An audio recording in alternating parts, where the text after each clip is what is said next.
with these or those. Okay, this was like our office hours, so they either can or they can't. Receive inbox messages only after parent review.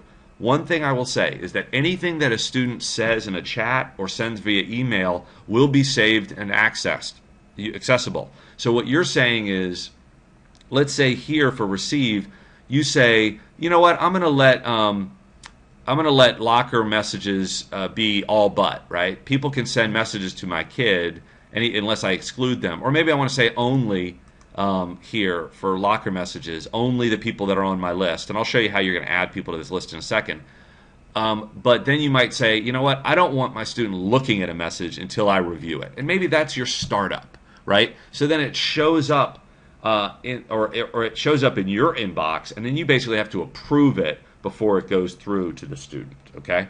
Send permissions are their ability to, can they click on one of the students and click and send a message to, or one of the families, or can you send to one of the families? Now, these are your permissions right now. So you probably want your permissions to be pretty open, but their permissions you want differently maybe. Okay, show permissions. This is really all that stuff that I was showing you in that box. Like, do you want their photo to show up? Do you want their a username? Do you want their photo to show up for you, but not for anybody else, etc.? Some of these things we're going to develop, but you just have to decide how extensive do you want to be, okay? The only one I want to point out here is show classes, clubs registered, show interests. These are places, even books read and curricula. I mean, all of this is about knowing who's in the academy and connecting with people that are that you think are interesting, right? And that your students think are interesting. So if you're sitting here and your kid is looking at the directory and they're saying, well, let me just see if anybody else is into chess. Well, they can do that if that student has, or that parent has said that they can share their interests.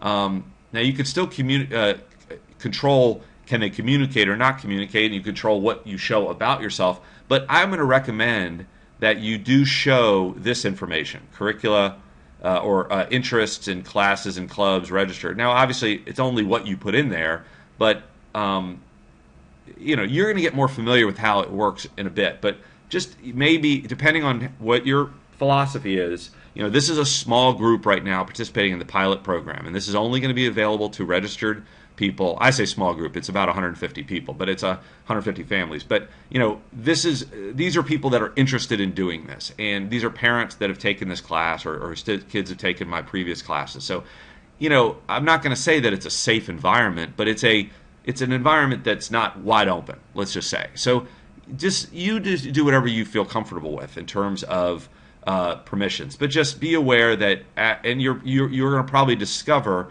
that the more you're able to see, the more benefit you're going to be able to get. And then view permissions are the flip side. So you might say, you know, I'm comfortable with my kid's first name, or I'm comfortable with my kid's photo being up there, but I don't want for my student to see other people's photos. You know, and this is going to kind of be an interaction with them. Like they're going to decide whether they want to show a photo or whether they want to show a name or what have you.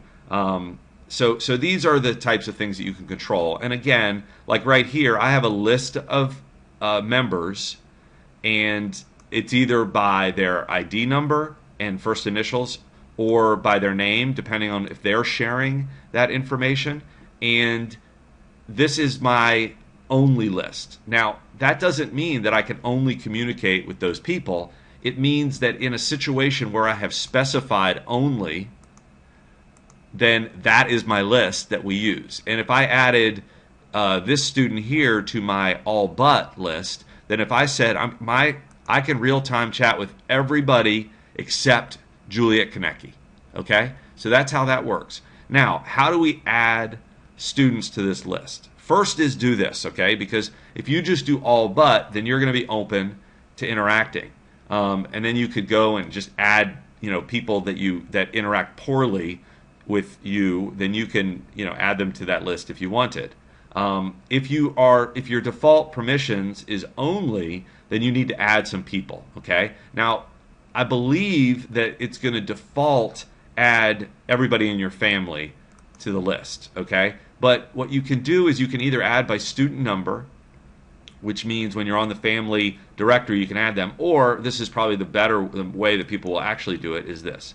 I can come here and I can click on the Davis family, and you see that a message shows up here, and it says add message or add to list. Now right now, the messages will do something. It opens up this box, and I can send them a message. Hi, Davis family.